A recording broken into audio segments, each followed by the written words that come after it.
Abra sua Bíblia em Gênesis 14. Gênesis 14, verso 18 ao 24. Pode botar o tema da palavra.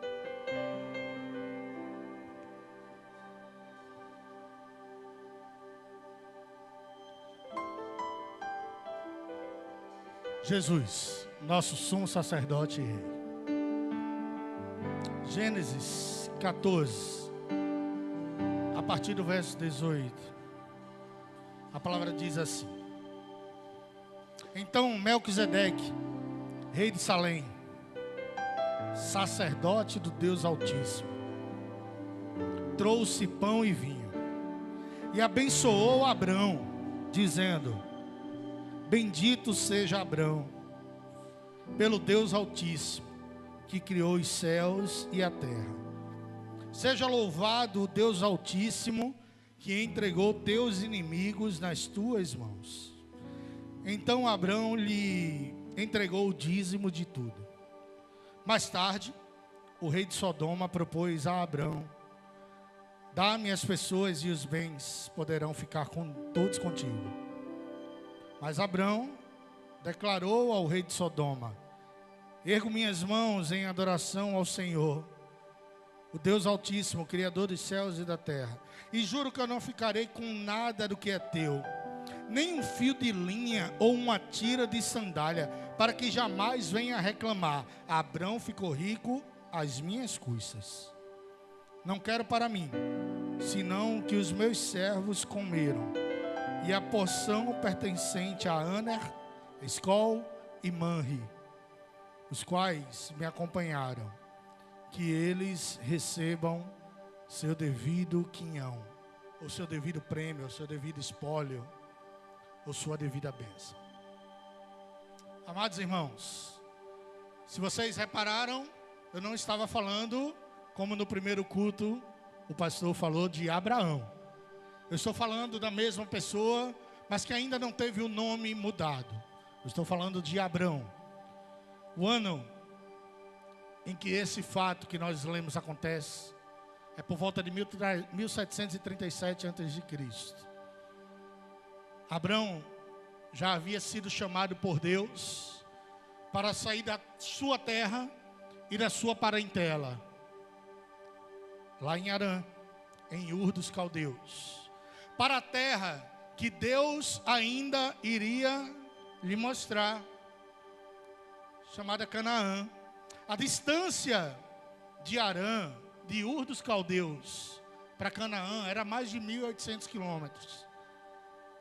E no meio dessas andanças, indo para a terra que Deus mostrou, que Deus mostraria, a terra que manaria leite e mel, e na qual Deus faria dele uma grande nação, Abrão caminha e enfrenta várias dificuldades. Ele está numa jornada rumo ao desconhecido. Abrão acabou de deixar Ur e todos os seus deuses para trás, dando ouvidos ao único Deus verdadeiro. Abrão, em algum momento, passa por dentro do Egito e enfrenta uma grande seca. Que grande luta para alguém que está indo rumo ao desconhecido, mas ainda assim confiando na voz de Deus. Um pouco mais à frente, Abrão e Ló, seu sobrinho, a única pessoa que tinha o mesmo sangue de Abrão, daquela comitiva de 70 pessoas que saíram de Harã, juntamente com Abrão e com Sarai, se separam.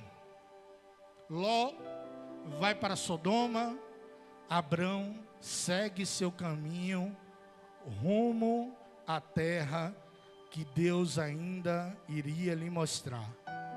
E chega um momento em que Abrão está no meio de uma situação muito difícil.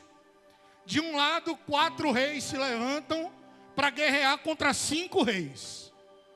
E Abrão está passando por aquele momento exatamente no momento em que o conflito acontece.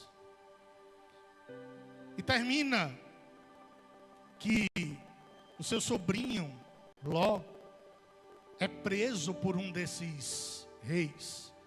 Ló tinha ido para Sodoma, Sodoma havia sido conquistada, e agora Ló era prisioneiro daquele povo. Que dificuldade. Rumo ao desconhecido, passando no meio da seca, enfrentando a separação de alguém tão querido, enfrentando e participando numa guerra. No final, Abrão vence essa guerra e resgata o seu sobrinho Ló. Mas tudo isso, sem esquecer a voz que deu a ordem a ele: sai da tua terra e da tua parentela, para a terra que eu te mostrarei. Deixa eu falar sobre a sua vida. Não importa se a jornada parece que está levando ao desconhecido, a gente tem uma vantagem: a gente sabe para onde a gente está indo, pastor Cássio. Abrão é chamado por uma voz que ainda não lhe mostrou a terra que ele havia prometido, mas ainda assim ele decidiu crer. E você, que já sabe para onde vai crer nessa voz? Sim ou não?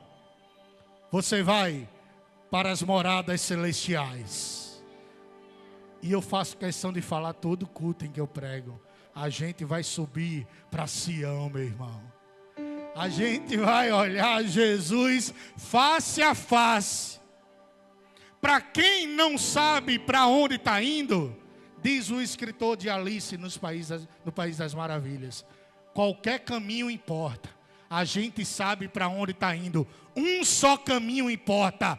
Ele é o caminho, a verdade e a vida. E o nome dele é Jesus. Fale para quem está do teu lado assim, ó: o caminho é Jesus e o destino são os céus. Quantos creem? Diante desse cenário de seca, de guerra, de jornada ao desconhecido, de separação e agora resgate do seu sobrinho, aparece um homem que é descrito na Bíblia no versículo que nós lemos agora, em Gênesis 14, verso 18. Então, Melquisedeque, rei de Salém, sacerdote do Deus Altíssimo, trouxe pão e vinho para Abrão. E é sobre este homem que na realidade é uma alegoria do próprio Jesus. Coloca o tema lá, minha irmã. Jesus, nosso sumo sacerdote e rei, que eu quero pregar essa noite. Vocês já ouviram falar que Jesus é sumo sacerdote da ordem de Melquisedeque? Quem já ouviu falar isso aqui? Vamos entender o que isso significa? Primeiro, para entender isso, a gente tem que entender quem é esse personagem que está sendo introduzido apenas no capítulo 14 de Gênesis. Um personagem enigmático que só aparece em Gênesis 14, Salmo 110 e Hebreus 5. Ele só aparece aí. E por que é que Jesus é chamado de sumo sacerdote da ordem de Melquisedeque? Primeira coisa, ele é rei sobre Salém. Salém viria a se tornar Jerusalém. Jesus é rei sobre a Jerusalém celestial e sobre os cidadãos que estão nessa terra e um dia habitarão essa Jerusalém celestial. Somos passageiros, andarilhos nessa terra momentânea e nesse corpo momentâneo, até o dia em que encontraremos o rei em Jerusalém celestial. E mais do que rei, Melquisedeque é descrito como sacerdote do Deus Altíssimo. Opa, temos um problema aí. O primeiro sacerdote de Israel só vem surgir com a libertação do povo lá no Egito, 700 anos depois. Arão, irmão de Moisés, coajudador daquele que era o libertador do povo hebreu do cativeiro do Egito. Ele foi escolhido entre 12 tribos a vara dele foi a única que floresceu. E ele também é descrito, conforme está escrito pelo salmista, e eu gosto muito peculiarmente desse salmo. Ó, quão bom e quão suave é que os irmãos vivam em união, porque será como óleo precioso que desce pela cabeça e a barba bonita de Arão.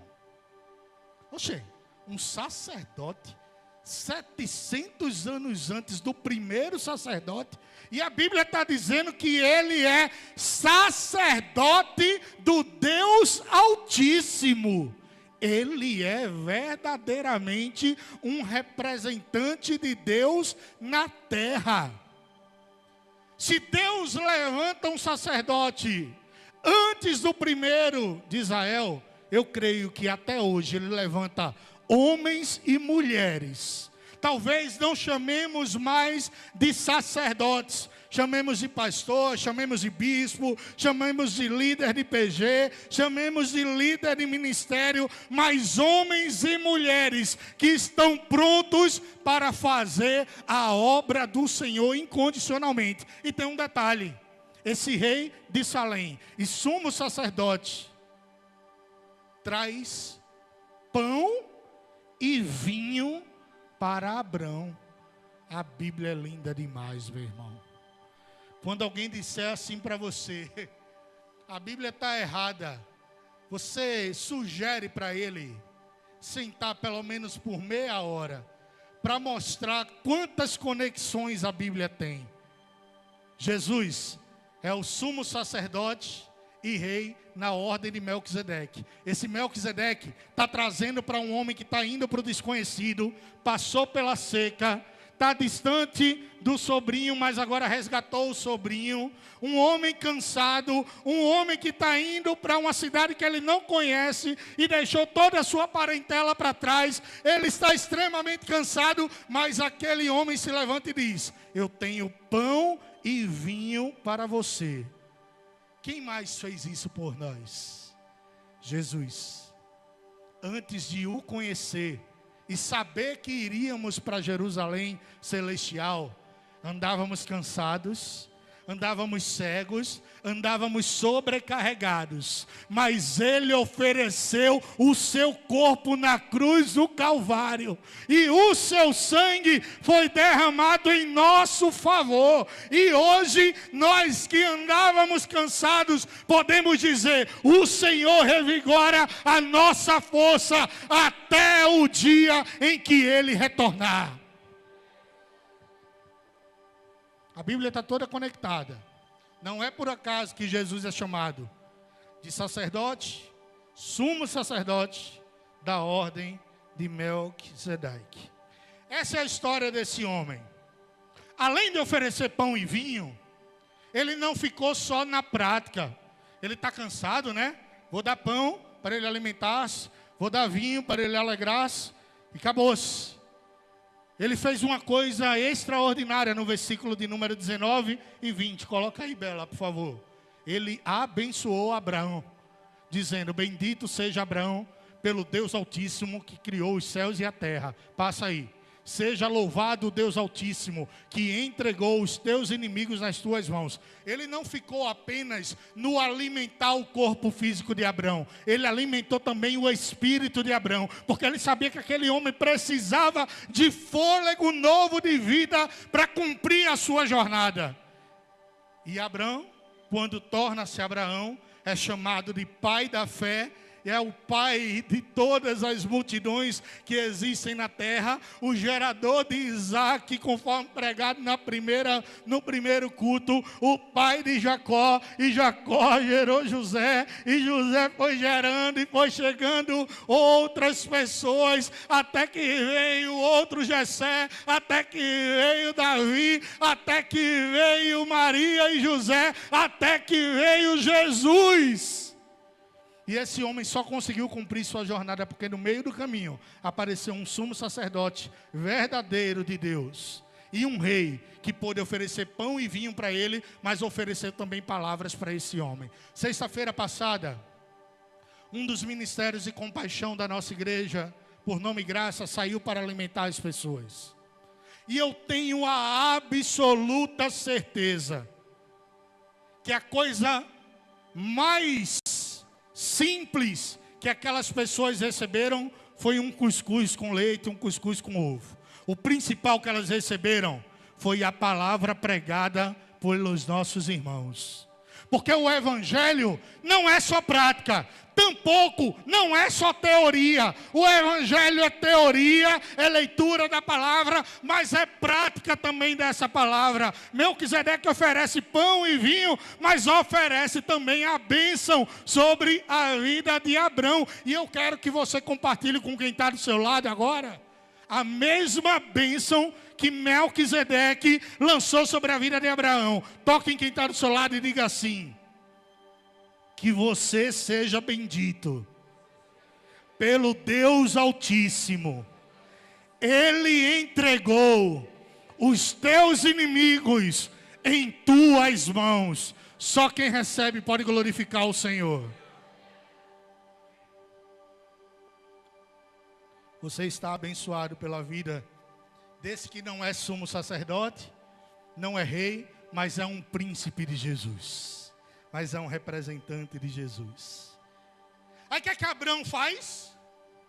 Imediatamente ele entrega, versículo de número 20. Abraão entrega o dízimo de tudo a esse sacerdote. Você pensa que Abraão entregou o dízimo para ser abençoado, foi? Pastor Lama falou agorinha sobre barganha. Ele entregou o dízimo porque ele já tinha sido abençoado. Você entendeu isso? Você pensa que trazer o dízimo para ser abençoado agrada ao coração do Senhor? Não. A gente oferta e dizima porque Ele já nos abençoou. Ele já abençoou com o teu emprego. Você pode dizer amém? E se você está desempregado, creia que a provisão vai chegar. Ele te abençoou com o ar que você respira e a força do teu trabalho. Pode dizer amém? E por isso somos gratos e entregamos o dízimo de tudo e ofertamos a casa do Senhor. Ele não ofertou para ser abençoado. Ele ofertou porque ele já era abençoado pelo Senhor. Essa é a primeira vez que a Bíblia cita a palavra dízimo. Somente em Gênesis 14.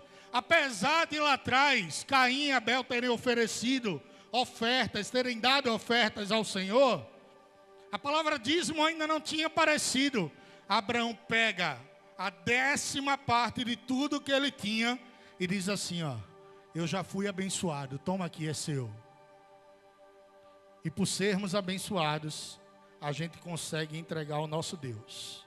Aí o rei de Sodoma, aquele onde Ló estava morando e havia guerreado a guerra anterior, dos versículos anteriores, vê esse movimento aí.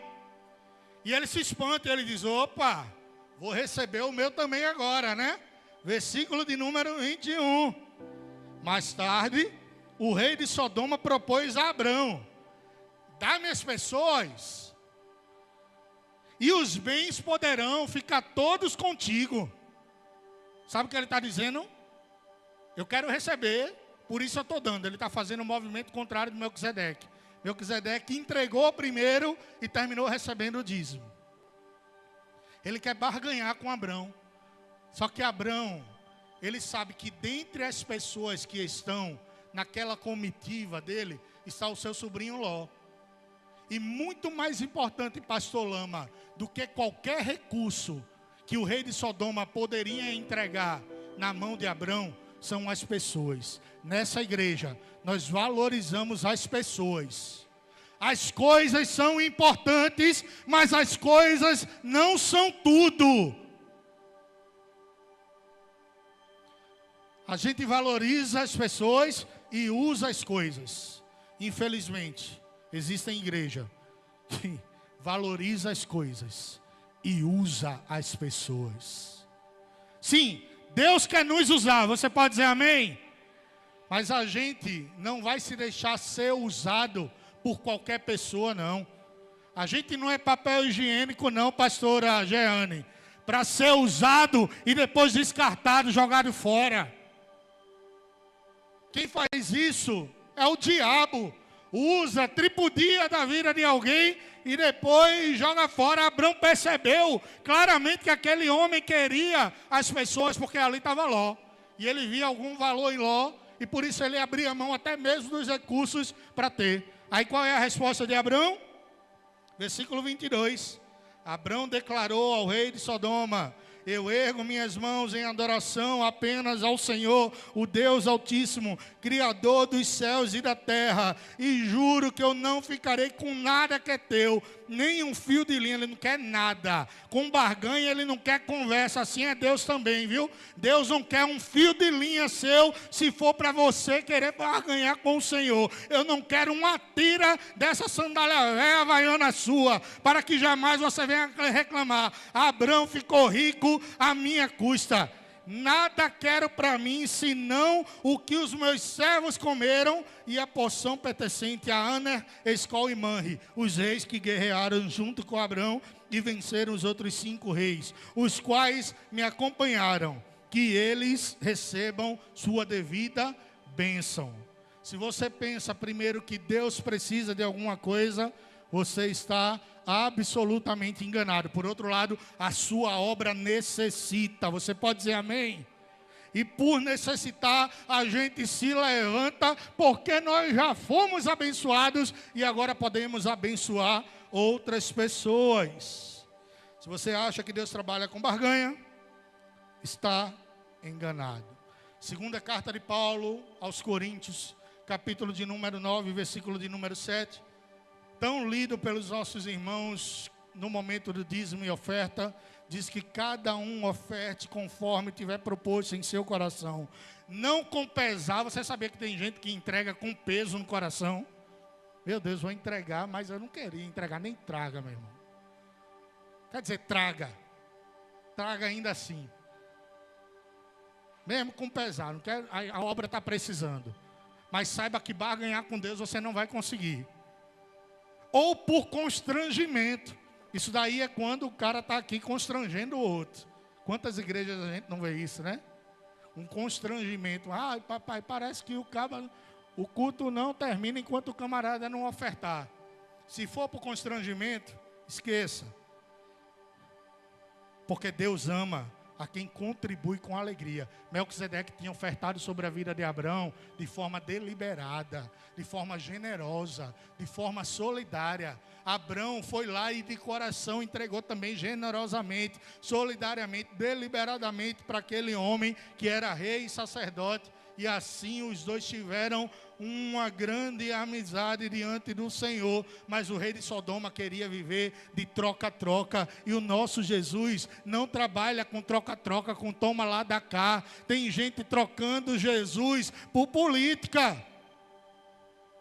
E a gente não pode viver isso. Nesse momento em que nós vivemos, me permita abrir um parênteses, aqui está a minha igreja, nós temos 2.000 membros, na realidade são 2.000 votos, entregando as ovelhas para o abatedouro, quando na realidade deveriam estar entregando ao Senhor da glória. E a gente não trabalha dessa forma. É óbvio que a gente se posiciona enquanto homens e mulheres, cidadãos momentâneos dessa terra que aqui estamos, mas não barganhamos as pessoas e nem usamos as pessoas nesse sentido. Mas e Jesus? Onde é que entra nessa história? O Senhor falou que ele é rei e sacerdote segundo a ordem de Melquisedeque. Eu só estou mostrando o quanto Jesus parece com Melquisedeque, entregando pão e vinho, o pão vivo que desceu dos céus e nos alimenta, o vinho que simboliza o seu sangue derramado na cruz por cada um de nós. Mas onde é que Jesus entra nisso? Se você puder, acompanhe aqui o que diz o Salmo de número 110. Você vai começar a perceber uma estranheza. Melquisedeque vai entrar numa história aí que não parece ter muito a ver com ele, mas tem tudo a ver com Jesus. Salmo de número 110. A epígrafe, a gente dizia assim, pastor Leandro, na época outrora, não precisamos dizer que época é essa, mas epígrafe nada mais é do que o título do Salmo de número 110. Deixa eu abrir aqui, meu irmão. É o seguinte: o reino sacerdotal do Messias. Quem escreveu esse salmo foi Davi. E ele está falando sobre o reino sacerdotal do Messias. Aí ele começa dizendo assim, ó: assim declarou o Senhor ao meu Senhor, a Jesus, o Pai a Jesus: assenta-te à minha direita e aguarda enquanto de teus inimigos eu faço um objeto de descanso para os teus pés. Continua: o Senhor estenderá de Sião o poder do teu cetro, ele domina no meio dos teus inimigos. Continua: teu povo se apresentará generoso. Está falando de generosidade, olha, já fez o link lá atrás. No dia da convocação, nos montes santos, mais numerosos do que gotas de orvalho, no seio da aurora, tu terás teus exércitos de jovens santos. O Senhor jurou e não se arrependeu. O Messias será sacerdote para sempre, segundo a ordem de Melquisedeque. Volta no versículo 1 lá. Percebe aí a semelhança de Melquisedeque e Jesus. Agora eu vou revelando para você, versículo por versículo. Olha quem é Jesus. Versículo 1. Ele declarou que Jesus está assentado à direita de Deus. Você deveria ter glorificado Jesus. Isso quer dizer que Ele está governando. Isso quer dizer que Ele está no controle. Ele declarou que Ele aguarda enquanto os teus inimigos e faz deles um objeto de descanso para os seus pés. Sabe o que Ele está dizendo? Jesus está assentado à direita de Deus. E os inimigos de Jesus estão debaixo dos pés do Senhor. Eu quero declarar que se teu inimigo é o mesmo inimigo de Jesus, ele está debaixo dos pés do Senhor. O teu inimigo é a ausência de recursos, está debaixo dos pés do Senhor. O teu inimigo é quem te persegue, está debaixo dos pés do Senhor. O teu inimigo é quem te difama, está debaixo dos pés do Senhor. Diga para quem está do seu lado: fica calmo, tranquiliza-se. O Senhor está reinando e os seus inimigos estão debaixo dos pés dele. Você pode glorificar o Senhor? Em mais semelhança, no versículo 2 diz que ele estenderá de Sião o poder do seu cetro, e ele domina no meio dos seus inimigos. No verso 3, olha o que ele diz: o teu povo se apresentará generoso no dia da convocação. Nos montes santos, eles são mais numerosos do que as gotas de orvalho no seio da aurora. E tu terás os teus exércitos santos. A Bíblia está dizendo que ele está assentado no trono, os inimigos estão debaixo dos pés, ele tem um cetro na sua mão, domina cada um dos seus inimigos, tem um povo generoso. Onde está o povo generoso aqui, irmão? Esse povo, além de generoso, é numeroso. E não tem essa de ficar dizendo no altar: ah, somos poucos, vamos glorificar, porque onde há 2 ou 3 reunidos. Esse versículo já está fora de contexto. Tem a ver com testemunho, para se conformar com poucas pessoas. Não! O exército de Jesus precisa ser numeroso, e na mesma medida em que é quantitativo, pastor Lama, ele é qualitativo também. Eu declaro sobre essa igreja muitas pessoas chegando e pessoas preparadas para botar a mão no arado. E nos demais versículos ainda diz o seguinte: os seus jovens são santos. E ele continua nos versículos mais à frente, eu não vou ler para ganharmos tempo. Diz que ele esmagará os reis da terra no dia do juízo final, e que esse Jesus, que é sumo sacerdote da ordem de Melquisedeque, encontrará refrigério e terá sempre a cabeça erguida. Que me perdoem meus irmãos católicos, e eu tenho muito apreço por eles. Venho de um berço católico, mas o nosso Jesus não está assim não. O nosso Jesus está com a cabeça erguida. O nosso Jesus venceu. O nosso Jesus está sentado à direita de Deus. O nosso Jesus está com a cabeça erguida para poder contemplar a mim e a você. E eu creio que os meus irmãos um dia ouvirão esse tipo de palavra e verão não mais um Jesus triste, crucificado, mas verão um Jesus alegre, de braços abertos, não como Cristo Redentor, imóvel, parado, inerte, mas que abraça cada um dos seus filhos. Você foi abraçado por esse Jesus? Que coisa, né? Melquisedeque lá atrás, o que é que ele tem a ver? Tem tudo a ver com Jesus. Bota aí Hebreus 5, para a gente ir encerrando. A partir do verso 1. Carta aos Hebreus. Carta de Paulo não. Carta de Pedro não sei. Ninguém sabe de quem é. Alguém escreveu e deixou para a gente. Glória a Deus. Eu quero, pastor Leandro, quando chegar lá no céu, dar um cheiro, um abraço a quem escreveu a carta aos Hebreus. E a gente vai dar um cheiro nele, mas antes, a gente vai dar um cheiro em Jesus. E um cascudo em Adão. Se ele estiver lá, né? Eu quero estar lá, você vai estar lá, meu irmão. Eu já disse, a pessoa que eu vou mais me surpreender quando chegar lá, não é ninguém da história da face, sou eu. Eu disse, oxi, meu irmão, eu estou mesmo, ó. Eu tenho certeza que eu vou ser salvo, absoluta. Vou dizer, oxi, um cara ceboso desse subiu. Mas ele, aí Jesus vai olhar assim para mim, mas tu foi lavado e remido, tu não acreditava, não é? Eu acredito, Jesus. Eu era o pior dos pecadores e o Senhor me resgatou. Ele pode fazer isso com qualquer um. É por isso que eu prego Jesus, ele me transformou. Fumando maconha, cheirando pó. Eita, Jesus, se manhã eu vi isso. Uma vez eu pregando isso, o senhor lembra, né, pastor Leandro? Estava Rodrigo comigo, cheirando.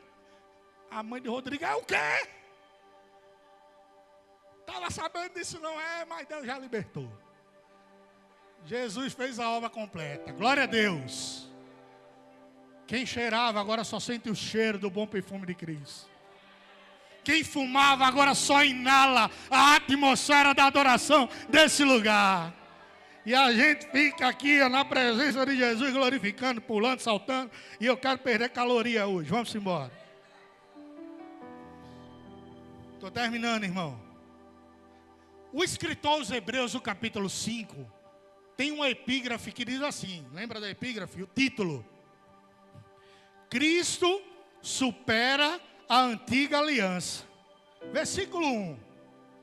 Porquanto todo sumo sacerdote é escolhido entre os homens e designado para representá-los em questões relacionadas a Deus em favor da humanidade, a fim de oferecer tanto dons quanto sacrifício pelos pecados. Deixa eu falar, meus irmãos pastores, meus irmãos líderes, diáconos, pessoas do ministério.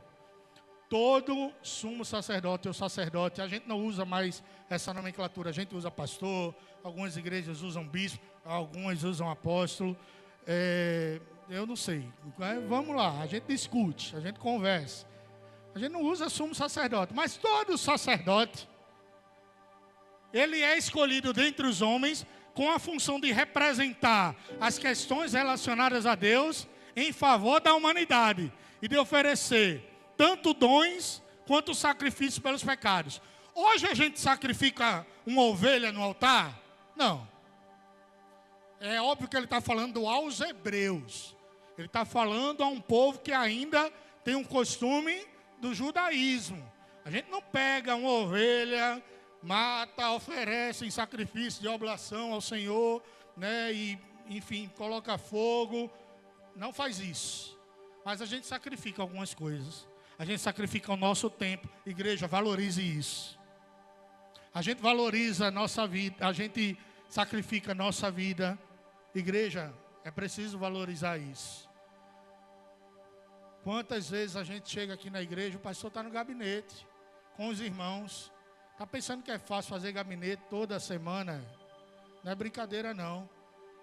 Para um pastor que trabalha exclusivamente na obra é difícil. Quanto mais para os pastores dessa igreja que trabalham ainda no mundo secular. Eu na escola, Lama já vai estar na clínica psicológica dele, amém? No concorrente da PETS. Irmão, era para o senhor ter dado um glória muito forte, meu pastor. No Menino Jesus, pastor Gabriel e todos os pastores aqui trabalham. A gente sacrifica tempo, esforço, estudo. Um estudo desse aqui não sai do nada não, viu? Você pensa que a gente usa inteligência artificial, é? É inteligência natural que tem que ter. Mas a gente vai buscando do alto para a gente poder, e a gente pode até usar uma ferramenta, não tem problema nenhum. Internet não existia sempre, e a gente usa. Mas a gente sacrifica muita coisa para que a gente possa levar em favor de vocês questões relacionadas ao nosso Deus. Verso 2. Vai chegar em Melquisedeque, viu? Se liga aí, varão. Ele é capaz de compadecer-se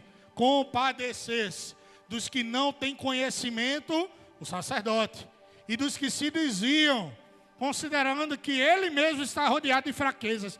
Meu Deus do céu! Olha o que a Bíblia está dizendo sobre os líderes, que ele precisa se compadecer dos que não têm conhecimento e dos desviados. Eu quero declarar sobre essa igreja que a gente não vai pescar no aquário de ninguém. Tem um mundão lá fora, cheio de desviado e pessoa longe de Jesus. E a gente vai trazer esse povo para o altar do Senhor. Você pode dizer amém? E mais, ele precisa fazer que nem Paulo alerta Timóteo. Timóteo, tem cuidado de ti mesmo e da sã doutrina. Cuida do povo, mas não esquece de cuidar de você mesmo não, porque você está rodeado de fraqueza. Já falei aqui, meu irmão.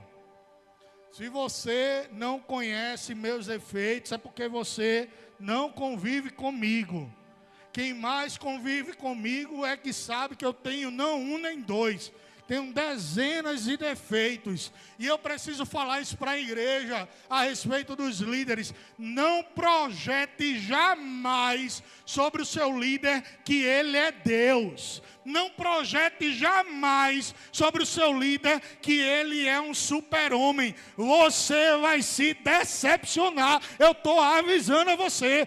Nós somos carne. Nós somos homens e mulheres. Nós somos falhos. Mas pela misericórdia de Deus, fomos chamados para exercer o serviço sacerdotal, pastoral, diaconal, e diante do nosso Deus, a gente oferece a nossa vida e mesmo as nossas falhas, para dizer: Senhor, pela misericórdia nos usa.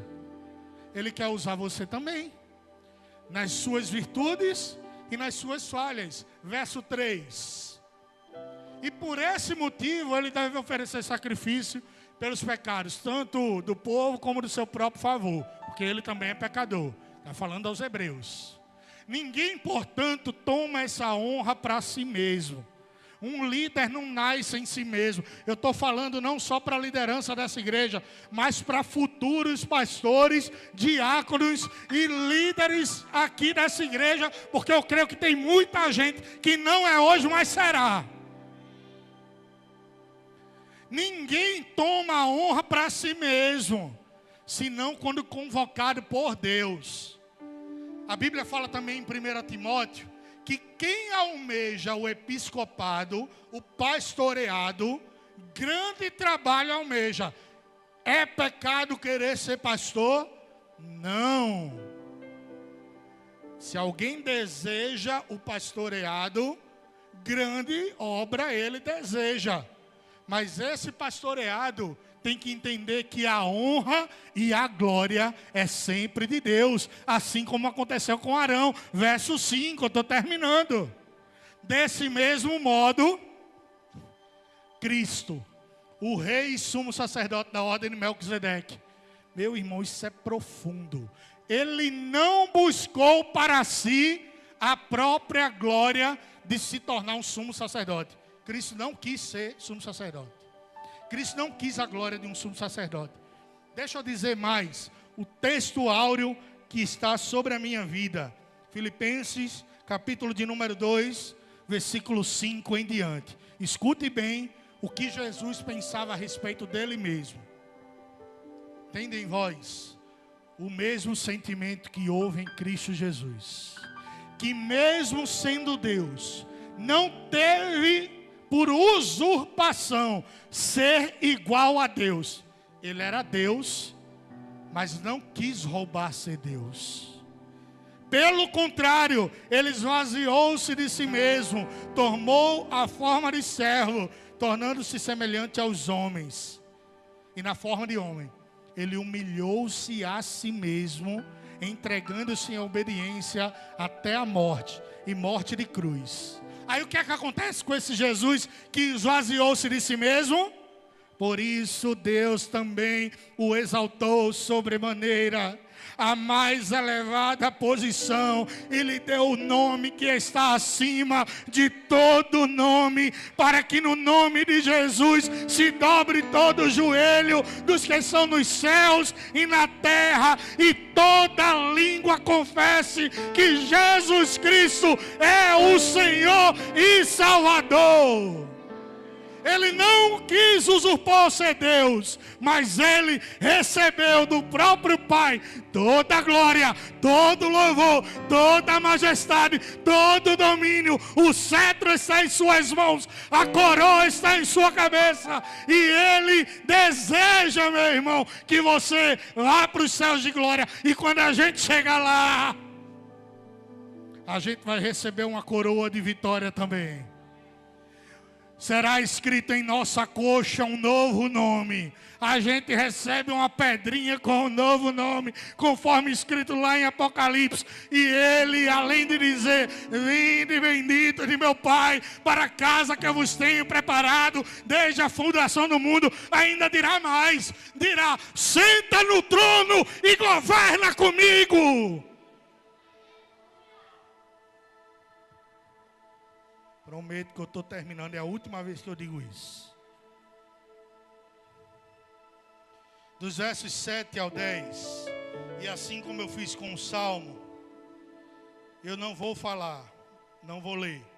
Eu vou ler só o verso 6 agora, que diz assim, que revela em outra passagem, que passagem? No Salmo de número 110, que esse Jesus é sacerdote para todo sempre, conforme a ordem de Melquisedeque. Melquisedeque tem algum segredo para ensinar, meu irmão. Você tem que perceber isso. E no versículo 7 a 10 ainda diz assim, Hebreus 5, que esse Jesus desceu dos céus.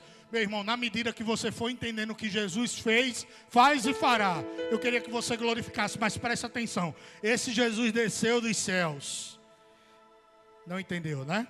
Jesus desceu dos céus, e mesmo na terra ele ofereceu orações e súplicas. Esse Jesus passou por lágrimas. Diz que ele é capaz de salvar da morte. Você pode dar glória a Deus?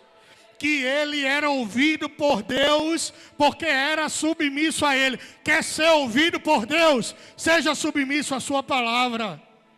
Diz que ele é o Filho de Deus e obedeceu até nas aflições. Diz que ele tornou-se fonte da salvação eterna para os obedientes. E diz que ele foi nomeado pelo próprio Deus como sumo sacerdote real. No versículo 11, 12 e 13 diz algo espetacular e que justifica o porquê eu estou pregando nisso hoje. Versículo de número 11. Quanto a isso o quê? A história de Jesus ser sumo sacerdote da ordem de Melquisedeque. Quanto a isso, temos muito o que ensinar. Aí eu não vou falar sobre isso, eu vou falar sobre isso. Assunto difícil de explicar. O próprio escritor aos Hebreus está dizendo que esse assunto é chato. Meu irmão, essa foi a pregação mais difícil que eu fiz na minha vida. E eu fiz de tudo para tentar destrinchar ela, para você entender o que é Jesus ser chamado de sumo sacerdote da ordem de Melquisedeque. É porque ele tem pão e vinho para oferecer. É porque ele recebe pessoas com os pés cansados. É porque ele está sentado no trono. É porque ele oferece sacrifício por cada um de nós. Aliás, ele mesmo se sacrificou por cada um de nós. Não é por acaso, nada da Bíblia está escrito aleatoriamente. Tem um segredo em Jesus ser sumo sacerdote da ordem de Melquisedeque. Esse assunto é difícil de explicar, especialmente porque vós, hebreus, vos tornastes indolentes para aprender. Além de ser difícil de explicar, ele está dizendo que os hebreus não aprenderam porque são indolentes. Você sabe o que significa isso? Insensíveis. Mas sabe por que eu estou ensinando isso aqui? Porque nessa igreja existem pessoas com sensibilidade ao Espírito Santo de Deus. A gente ouve a voz de Jesus. E toda vez que um pastor sobe nesse altar, um diácono sobe nesse altar e fala de Jesus, a gente se submete à sua vontade. O nosso coração é ensinável e a sensibilidade do Espírito toca em nosso coração para a gente aprender mais de Jesus. No versículo de número 12 diz que a essa altura vocês já deveriam ser mestres. Eu não sei quem aqui, mas existem pessoas, talvez me assistindo, que já deveriam estar em outro patamar de Bíblia, de palavra, mas só quer receber mastigadinho. E quem recebe mastigadinho é bebê espiritual. Meu irmão, você tem uma bomba na sua mão. Levante sua Bíblia aí. Estude a palavra, não dependa apenas do pastor. O pastor é uma bênção, eu posso ouvir um amém. Mas ele não é o único detentor da verdade e da palavra. Jesus quer que você estude a palavra. Vocês já deveriam ser mestres. Ainda estáis precisando que alguém vos instrua. Aí tem gente que usa isso para dizer, então eu vou sair de baixo. Não é da cobertura, não é isso. Mas debaixo da atmosfera da adoração. Aí você vai se quebrar, meu camarada. Porque Paulo também adverte para que as pessoas não deixem a congregação. Então se você quer usar isso como desculpa, agora como sou eu, apenas estudo, eu vou sair debaixo dessa atmosfera, vai se quebrar. E eu não estou profetizando não. É porque está escrito, não deixa a congregação. E se um dia você for nos deixar, conversa com o pastor, é abençoado por ele. E nem pense em dobrar essa esquina aí e deixar de congregar em uma igreja. Ah, vou adorar na minha casa. Você é capaz de adorar em sua casa sim. Em cada lar nós temos um altar, sim ou não? Mas a atmosfera dos santos. Você não quer adorar junto com os irmãos? Então para que vai querer subir para o céu? No céu a gente vai adorar coletivamente. Dizendo santo, santo, santo. Dizendo santo, santo, santo. Tu acha que é só um anjo ao redor do trono de Deus, é? É um bocado de anjo. E por enquanto as privilégios é deles. Mas vai ter uma hora que eu vou dizer assim, ei Miguel, chega para o lado. Ei Gabriel, vai para o outro. Eu quero adorar esse Jesus. Vocês ainda estão nos princípios elementares da palavra. Eu não estou falando genericamente de todos, não. E os princípios elementares são importantes. Voltaste a necessitar de leite. Meu irmão, quem precisa de leite é bebê.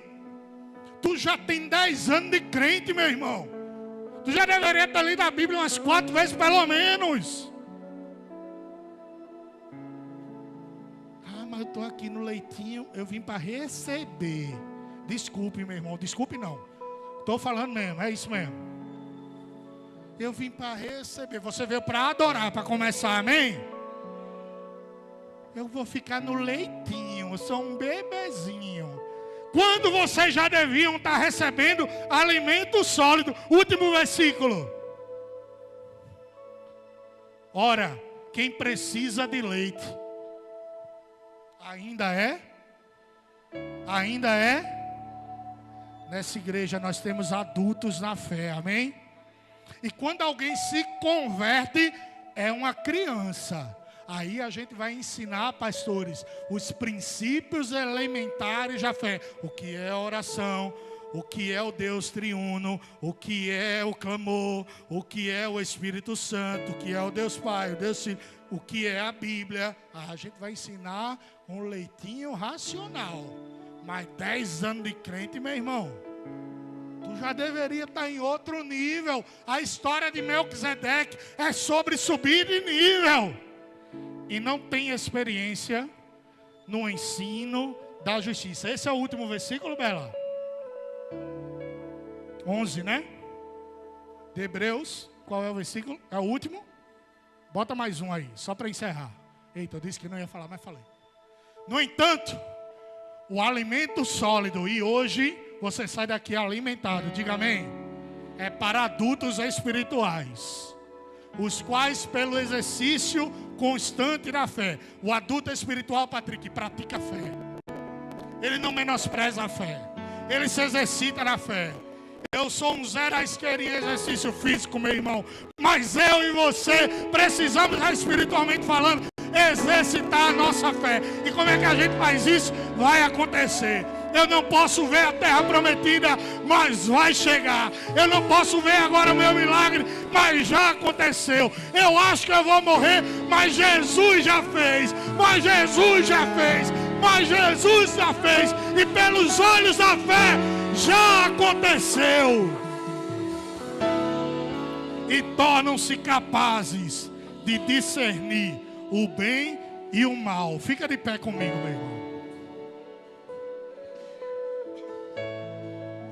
Vai ser feito o convite daqui a pouco. E se você não entendeu bolhufas nessa palavra, eu vou lhe dizer leitinho espiritual. E só o leitinho é suficiente para você vir até aqui na frente e entregar a sua vida para Jesus. Jesus morreu por você. Jesus te ama, leite espiritual. Jesus quer cuidar de você, leite espiritual. Jesus morreu na cruz e ressuscitou ao terceiro dia, leite espiritual. Não tem desculpa para você dizer que não conhece esse Jesus. Mas se você já conhece Ele, hoje você sobe de nível e se posiciona. Jesus, aqui está um adorador, ou melhor, um sacerdote do lar, um sacerdote no altar. Eu sou sacerdote aqui na terra e tu reina aí nos céus. Jesus é o sumo sacerdote da ordem de Melquisedeque. E você, quem é? Vem ser filho de Jesus. Tomar o leitinho racional para depois ele te fazer subir de nível e você comer alimento cada vez mais sólido. Eu declaro sobre a vida da igreja